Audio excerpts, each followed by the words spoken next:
padomu laikos. Kā jūs izdomājāt ar to nodarboties? Izdomājām. Vispār neizdomāju. Izdomāju man sieva. Viņa bija kultūras nama direktora tajā laikā. Tajā laikā jau... Kuros gados? 80. gados.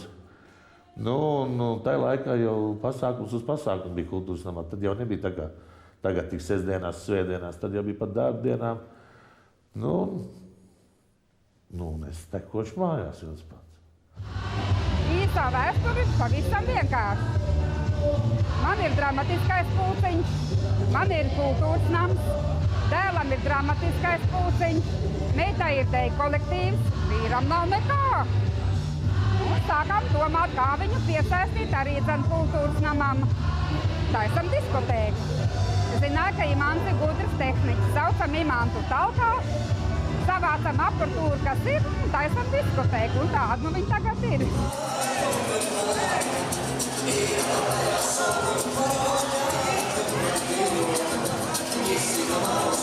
Tajā laikā, lai iesāktu diskotēku, uzņēmumi bija briesmīgi vajadzīgi.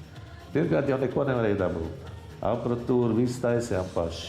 Zāģējām, vīlējām, lodējām, vārdu sakot, līdz 3 pa nakti. Tad bija otra galēja, kas sievas iegādījās pa mums aizmirst, kad mēs esam. Cauram naktīm, jā, tāpēc tā veselība arī pabendēta. Kungs, sākot ar visām gaismām, pastiprinātājs jaudas vairākos kilovatos, tajā laikā taisījām augšā, tas pastiprinātājs. Praktiski viss. Neko jau īsti nevarēja dabūt, ko varēja. Skaļruņus varēja tajā laikā lielām mokām dabūt, vai ne, kastes paši taisījām atkal augšā tumbām, visu. Tajā laikā viss bija, tik katrs varēja uztaisīt, tik praktiski arī bija. Tas jau tajā laikā jau tikai uz to balstījās visu. Tad vajadzēja mums, tajā laikā vajadzēja arī nosaukt. Domājām visādi. Sieva arī ziemeļējās, bet mēs te kustam esam kuršana šeit. Tā arī uzrakstījām. Bet tur jau var bija uz Emīlu Melngainām, bija tajā laikā jāvedviši. Jāiziet tur visādas, jāpierāda, kāpēc. Kāpēc tieši kurši, kāpēc ne kaut kas cits, vai ne? Kādu gadu laikā, tad mēs ieguvām to nosaukumu. Spēlējām piekdienas, spēlējām sestdienas, citreiz vēl pat trešdienas spēlējām. Tādā laikā bija tā, ka vadītājiem maksāja 30 rubļus, un man bija 20 rubļi. Tā laikā nebija mums tik maz nauda, jā, tā bija normāla naudiņa bija tajā laikā. Teiksim, mēnešu laikā varēja otru algu sapelnīt. Tas nav nekāds noslēpums. Jā, jūs strādājāt arī kaut kādā pamatdarbs, jo visiem pamatdarbs bija. Es biju gāzes automātiķis. Ja to darbu labi izdarīja, tad bija daudz brīvā laika. Kā saka, darboties ar blakus lietām. Darbā bija jābūt no 8 līdz 5, vai ne, bet laiks bija brīvs pat no dienu. Un tur arī tika daudz kas montēts un būvēts un darboties.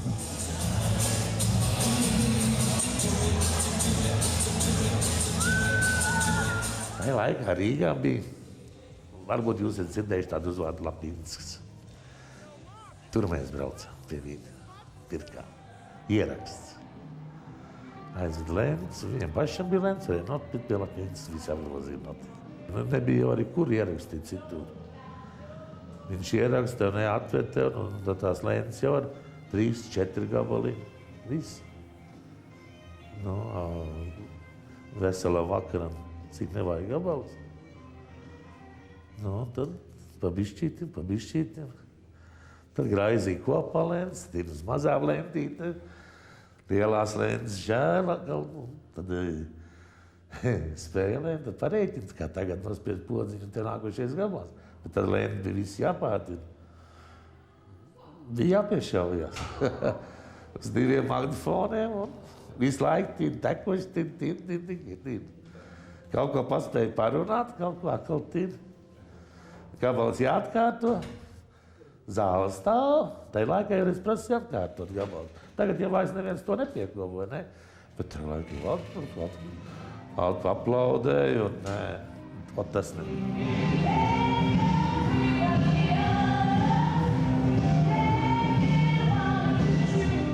Man dzīvoja kaimiņos sportists, varbūt tās vārdā nesauksim viņu, padomu laiku, kurš dienēja Vācijā, soļotājs. Viņš tagad ir Maskavā cilvēks, vai ne? Un tad pats pirmsākums bija tas, ka viņš veda platus mājās.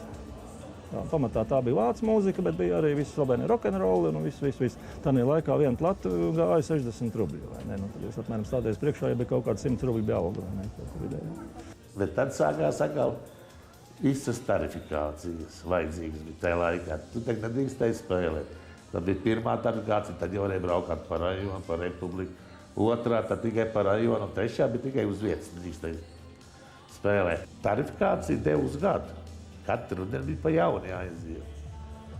Vai nu tu esi uz augškāps, vai tu esi nokritis lejā. Bija jāuztaisa pasākums, balva, jānospēlē, zinām laiku. Nu, un tad žūrija vērtēja tur. Viss, nu, tajā laikā jau dikcijas, par ko viņi uztaisa. Tad jau vajadzēja tematiski, vai ne? Tad vēlāk jau arī prasīja, ka jebkur diskotēka jāsāks ir ar zinām, piemēram, par kādu grupu jāpastāst. Zālē visi sēd, kas atnākuši. Piemēram, dižoksējs stāst par grupu, uzliek gabalus, paklausās, nedejo arī neviens. Nu, tad gadu un pēc tam varēja tikai spēlēt balvu, savādāk balvu spēlēt nedrīkstēja. Visādas prasības bija tādas.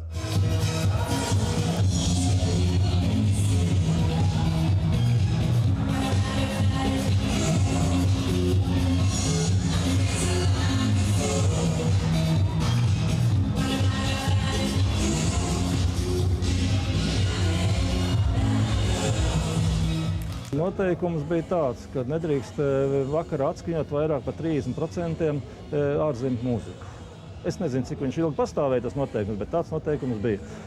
Saķeršanās un kādi konkrēti norādījumi bija tad, kad pērkonam izdemolēja ogrēto vilcienu. Pēc tā bija diezgan stingri. Mums bija tāda labākais saķeršanās kuriozais gadījums bija tāds, ka mēs aizbraucam uz Krišāņiem, tas ir te Kuldīgas rajonā, spēlēt diskotēku. Abi divi šitie te Imants un Vido Kokari bija, visi tur tie lielās pici bija, visi tagad vai ne tā. Sākam spēlēt, nu, arī jau ne jau to īsti atļauto mūziku, tur Dzenis ir, Mondrus ir, vai ne, Čikāgas piecīši viena otra dziesma un tāda. Atnāk kultūras nodaļas vadītāji, šito zēnu nedrīkst spēlēt. Mums ir oficiāls pasākums, tagad ir ļoti augstā partijiskā līmenī, un jūs tādu mūziku nedrīkstat spēlēt. Tagad mēs neesam tik ļauni tagad. Mēs paņemam tās lenču kastes, un liels, kā 30 lences iekšā vienā kastē, kad 4-5 tā ar lielu pondu zem galda apakšā, tā pasviežam. Kā iespējam apakš liekšā. Uz tā galda paliekās tur kā 4-5 lentītes tik tagad vairs. Šī tā noskatās ar lielām acēm, apgriežās un aiziet, neko nesaka. Viņi domā, tas vakars izjūgs, ka mums tāda mūzika vien ne. Faktiski, varbūt tās tik daudz mēs pārspīlējam nebija, bet vienkārši uzsit tādu skrobu, ka briesmīgi mums tagad mācīs, ko spēlēt un ko nespēlēt, ja mēs jau bijām nospēlējuši jau 100 balvas, vai ne? Un ne jau to mūziku vien spēlē, jo taču arī tajā laikā Eolika un taču ļoti daudz gabalu viss, kas bija, taču tajā laikā disko dziesmas viss attīstījās un pie mums arī viņas bija. Un visas tās dziesmas spēlē, bet mēs tā demonstratīvi nosviedām projām un atstāja tad maz kaudzīt. Bet, protams, pēc tam tie nāca un lūdzā, lai mēs spēlējam, un mēs teicam, nē, Dzeņus neliksim, Mandrus neliksim.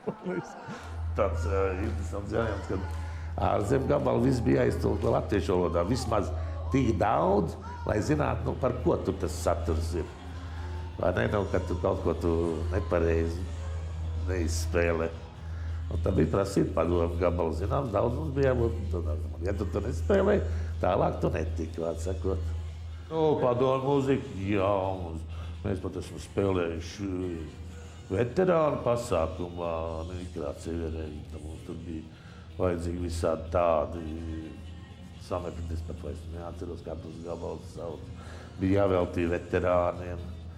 Es tikai iedomājos, nevarēju ilgi saprast, kā viņi to paņēma pie. Ja viņiem iesēdinās zālē pie galda, un viņiem pēkšņi diskotēkas nācis skatīt. Tad, nebija nekāda vaina, bija tīra omulīga.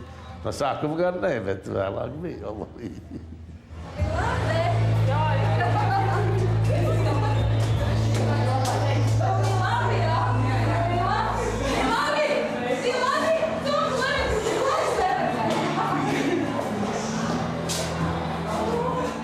laikā neko nevarēja ne iznomāt, ne nopirkt, neko. Varēja nopirkt kaut kādas tādas, būtiskas kaut kādas lietas. Tur magnetofonu pa lieliem blatiem varēja dabūt, un labāk gadījumā kāds skaļi un kaut kādas tur estrādes sāk ražot tās tumbiņas, vai ne? Bet tās neapmierināja diskotēkas, tas jau tādai lauka kapelai varēja labākā gadījumā darēt tā tehnika, vai ne, kas bija. Es esmu dzirdējis, ka arī milicijas mašīnām tās bākugonas. Ir vēl tagad mājās, man viss krāsas, kādas vajag. Viss krāsas. Tad, kad bija skolas krundā, bija tie pūtēji svētki un visādi gājieni, vai ne, tad es saliku tagad Omegai uz jumtu, vai ne, uzliku ritīgi šitās jaunās džibellenes uz jumtu, vai ne, basenieki iekšā lielo kubiku aizmugurē, attaisīja vāku vaļā un bākuguns uz jumta bija. Un tad policisti ieraudza, viņi teica, labi, mums vairs nav pa priekšu, ko braukt, lai viņš pats brauc pa priekšu, ne visu uguņi ir jau. Tas, kur jūs arī bija.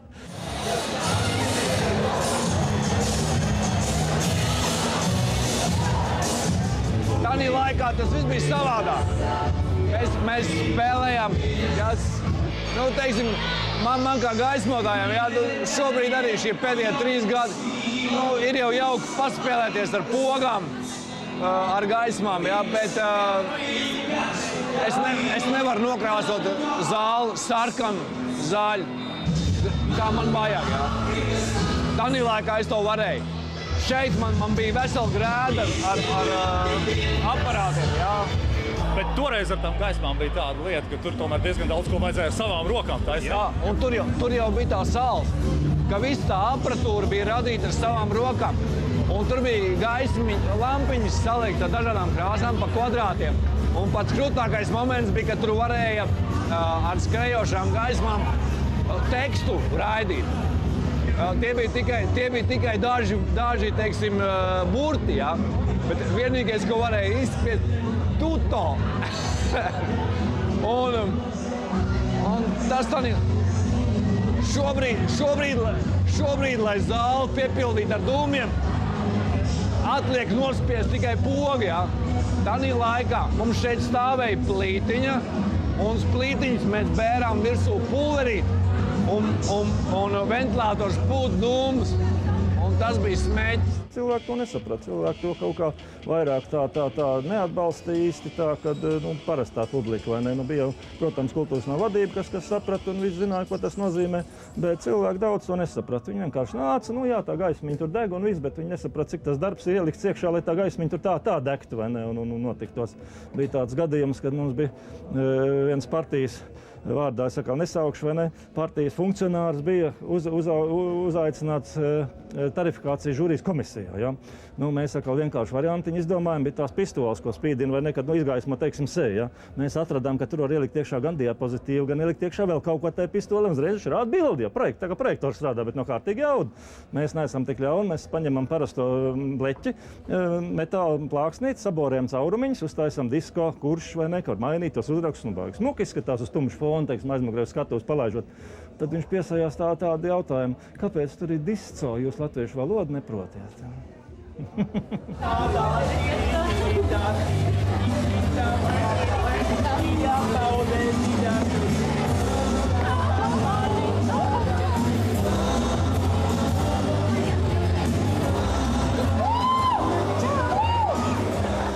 Ir bijuši gadījumi, ka mums vienkārši atstāja. Izspēlē ar mums joku. Aiziet un pasaka šoferītim. Tajā laikā jau sūtīja pakaļ. Pēc diskotēkas atbrauc autobus, sakrāvās. Un tā kā šoferīts atved atpakaļ. Un aiziet un pasaka, ka diskotēka pateikusi, ka viņi paliks visu nakti spēlē. Tajā vietā.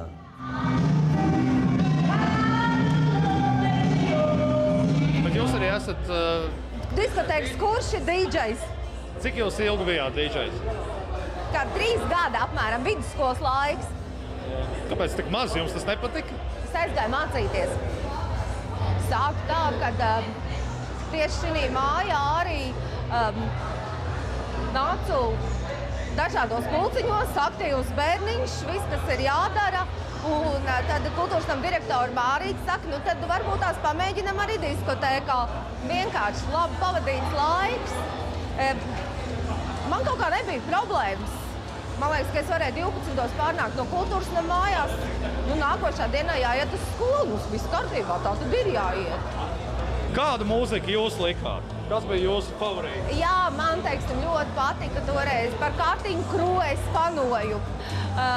Tad tie paši itāļi, ja, ko mēs likām, teiksim, tas ir tas mans laiks. Un, arī tagad, kad viņi, teiksim, tie skan, tad, protams, kā jau visiem, ja, tad tā sirsniņa lēkā un dreb.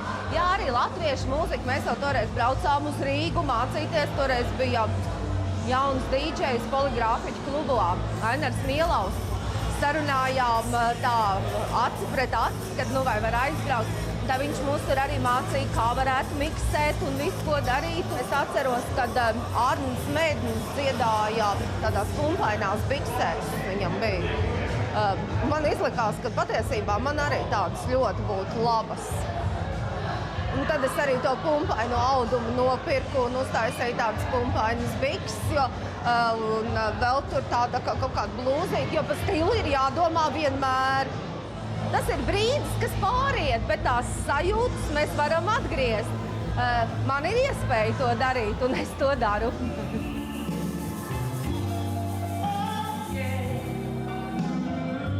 Tā laikā tie bija citi laiki, un tādi bija citas diskotēkas. Paldies jums par izturību, ka jūs mūs uzklausījāt. Bija jau tā, kas nāca tekuši tā uz ballēm, bet man liekas, ka vairāk nāca tā. Ne tās muzikas dēļ, bet tā iedzert, tur pa stūriem, padauzīties, paspaidīties. Tagad jau savādāk, tagad tad brīvāki. Tad tādi, nebija tāda kā tagad. Skrontātiem mums bija tāda izveidojusies, tāda pastāvīga publika, kas nāca. Nāca arī Armīnē?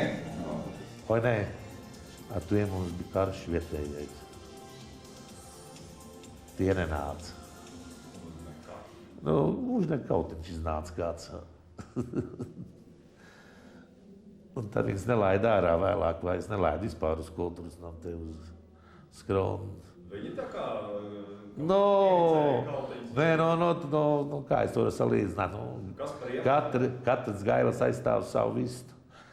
Savu vistu var, tas kaut kas tam līdzīgs, vai ne? Viņi te nāk pie meitenēm, ko tu jūs tur kaut kādu zaudāti, skronas puikas nevarēs savas meitenes aizstāvēt. Kā jūs iedomājaties? Tā jau te bija kautiņa, tikadreiz pat noslēdz Kuldīgas šoseju, vai ne? Policija, ka nelaid pat šurp. Tā bija. Es tomēr domāju par to, ka vai tā jūsuprāt ir meiteņu nodarbošanās, jo tomēr lielākā daļa dīdžeju gan toreiz, gan arī tagad viņi ir vīrieši. Jā, droši vien, bet es biju tāda meitenīte, kam visu vajag izmēģināt. Vispirms, lai taisītu disenti, tātad, kas ir viens tev patīk mūzika, bet otrs, un droši vien tas ir pirmais, tev ir jāpatīk cilvēki, jo viņi būs apkārt tik dažādi, viņi būs smaidīgi, viņi arī regulāri var tev staigāt garām, viņi tev var iet, viņi var arī dusmoties, bet patiesībā, kā saka, te latgaļu horoskopā, visi jau ir cieši labi cilvēki, tikai ļoti dažādi.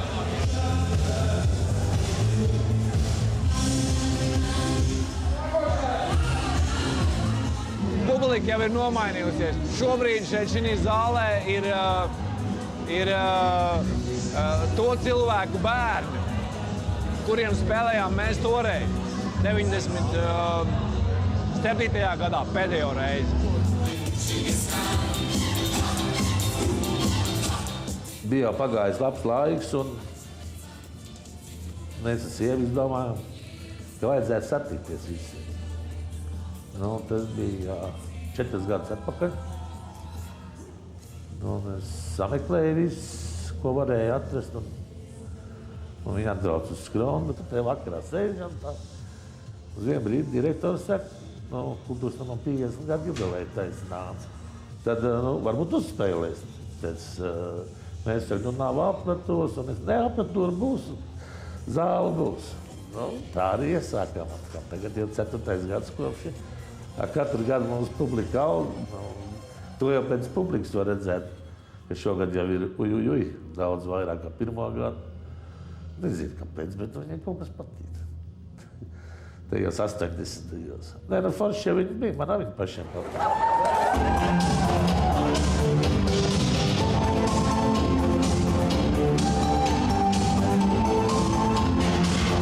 Visās ballītēs 80. vienmēr aiziet un vienmēr visiem patīk dejot. 80. ir dejojama mūzika un tā kā ar to nav problēmas, tas vienmēr nostrādā. Jūs ejat savu tēvu pēdās. Vai viņš tomēr ir pratis radīt šo mīlestību pret DJ darbu? Jā, protams. Tas jau bija, es biju tāds, ka varēju uz zem galda paskriet, nesaliecies. Un kad viņš jau ņēma uz manas pirmajām diskotēkām, un tad jau viņš man stāstīja, tas ir tas, skaņa nāk no tejienes, viņi iet uz tejieni, te viņi sadalās, te viņi pārvēršas par to un to un to. Var darīt to, nedrīkst darīt to. Zolīdi ir tas, zolīdi nav tas. Un līdz ar to man jau tas kaut kur pašā saknē tika ielikts, kad man tā mūzika patīk un patīk spēlēt tās ballītes. Un kaut kā tā, jā, pa bišķim. Es te principā kultūras man laikam izaugu, tā varētu teikt. Reiz gadā sanākam, jā.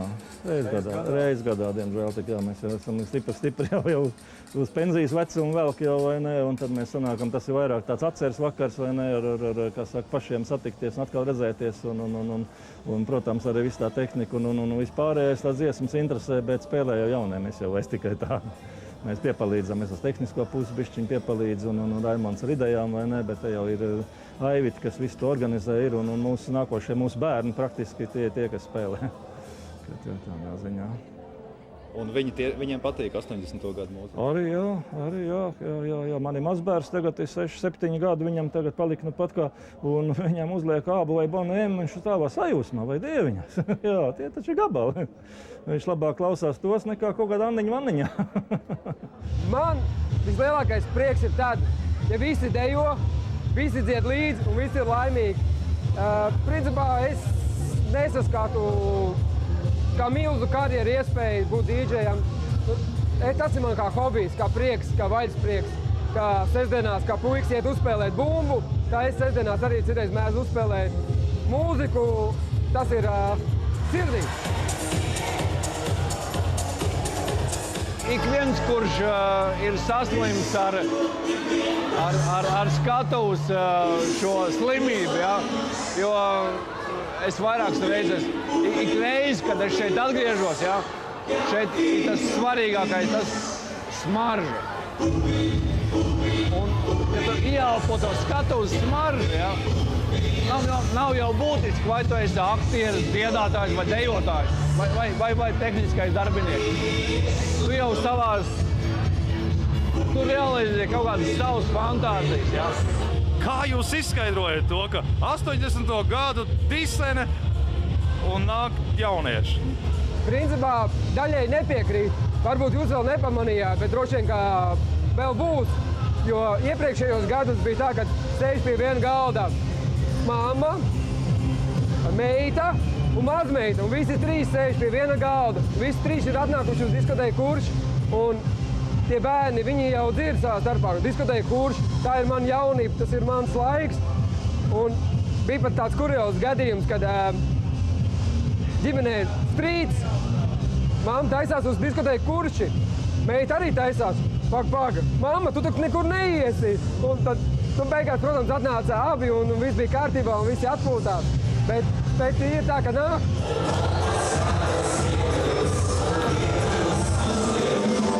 Reāli tie ir mani vienaudži. Ja? Tie viņu vecāki, šo bērnu vecāki. Ja? Es personīgi nejūtos tik apgrūtināts, lai neatnāktu uz šo vakaru. Ja? Negribētos domāt, kad cilvēki manā vecumā jūtās tik atstumti no dzīves. Un ja viņus neaizrauja tāda mūzika, ja es to dzirdu, man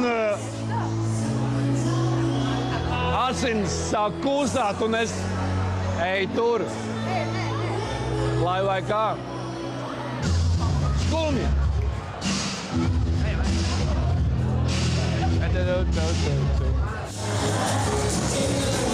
šogad vēl, un nākamgad, tad mums 30 gadi, tad gan metīsim. Jūs esat par to tik ļoti pārliecināts. Es biju pārliecināts, ka mēs vairāk pie viena reizi arī nenospēlēsim. Bet publika prasa. Šogad arī. Tieši tas ir tas, kas man liekas bieži pietrūks. Tieši tāpēc arī jaunieši nāk. Jo gribās vienkārši pasēdēt, parunāties savā starpā, atpūsties. Nevis tikai nostāties klubā un stampāt. Gribās tieši cilvēkiem gribās tas socializēties nevis tikai caur Facebook un caur Twitteri, bet arī socializēties savā starpā pie galdiņa, parunāties. Man liekas, ka tā vēlme būt kopā un parunāties, padejot un vispārējo. Es domāju, ka jebkurā jaunībai, arī manai Jolmei, gan jau tāda ir bijusi, un gan jau arī mammai, tāpat manam dēlam, un gan jau arī viņu bērniem tā būs. Es tā domāju.